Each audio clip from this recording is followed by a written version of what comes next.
So I'm going to set 2 cameras on this particular mineral lick, and reason being is this is probably going to be my most important lick of all season. And if one camera's going to screw up, the other was going to pick it up. And that's why I'm doing 2. I brought 3 because there's another trail about 400 yards below here where I picked up Zeus growing through the last summer stages last year. And he came across that mineral lick, which was the very first time I made it. And he seemed to be the only buck out of that group that was really into it. So, but it's a very difficult spot to pick him up down there to get an arrow in him. And what I found was later on throughout the fall hunting him was right here on this hill. I caught him on trail cameras probably 40 times.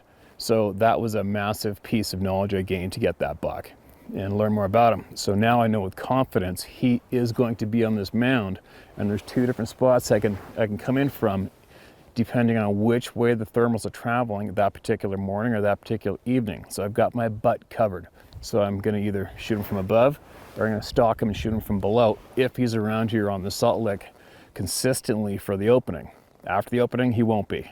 I already know he won't be, because as soon as they lose their velvet, they lose interest in the mineral. But you never know.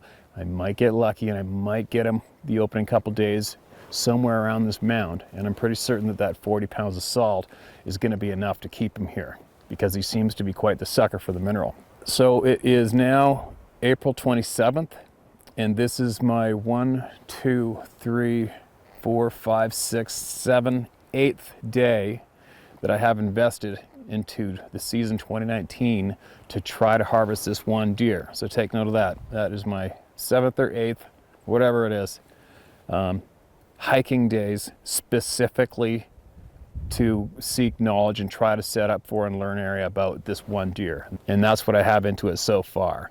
Am I going to put much time into other zones for other deer? No, I'm not.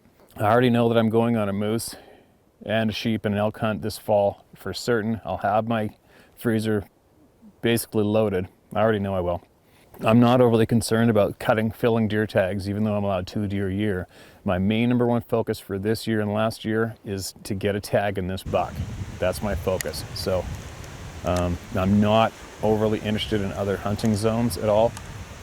Just to give it a break, to kill the monotonous, part of coming up here and hunting and hiking and hunting and hunting. I may go to some of my old spots and put up some trail cameras to leave all year just for the hell of it, because gaining intel in other spots is never a waste of time, and you just might come across another monster buck or another young future monster buck that you'll want to know about for another time, for another season, for another year. So yep, I'm definitely going to put cameras around various spots, but I'm not overly concerned about hunting other spots this fall for certain. There is 2 different bucks that come through here and hang out here in the fall. These 2 guys right here. So Zeus and this other boy here, they are definitely ready for a tag for certain.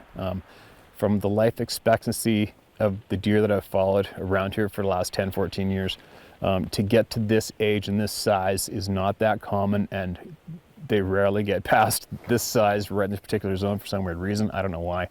They seem to die off or get killed off before they die of old age in this one particular spot.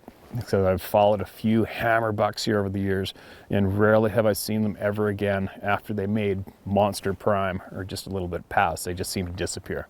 So right now, Zeus right here, this could be the most years consecutive that I've gone after one deer in this spot. So I know it's getting real slim for the chances of me to harvest this buck.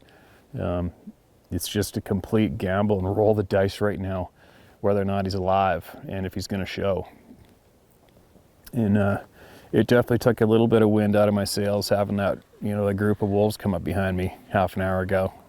Oh my God, that was just felt absolutely gut-wrenching, disgusting. 45 yards standing there looking at me, and no gun. Oh my God. And right in the middle of where Zeus is going to be hanging. Hopefully they haven't gobbled him up. Yeah, anyway, I could babble about that forever. But anyway, so that's what I'm doing. We've got the salt in the ground. Going to set these 2 cameras up And on the hike out, I'm going to stop by the previous trail, which I caught Zeus on through the summer months, and I'm going to leave one camera there just for the hell of it.